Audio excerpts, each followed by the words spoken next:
Today we're going to show you how to do the rear brake pads and rotors on your 2008 Toyota Highlander. You are going to need a 10mm wrench to remove this brake line, 14mm for the brake caliper slides, and then 17mm to remove the brake mounting bolts. So let's get after it. Get this brake line out of the way, 10mm right here.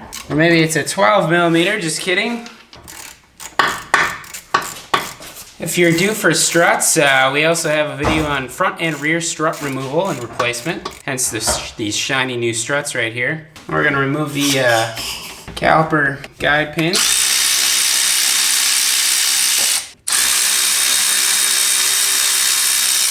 We can get our caliper up and out of the way. You can bungee it or just hang it off the strut. And we can get in here with our 17 mils.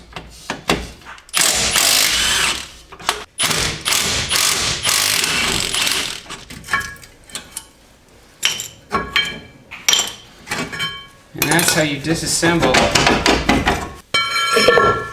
You'll replace these slides. New pads, new rotors. Reverse that.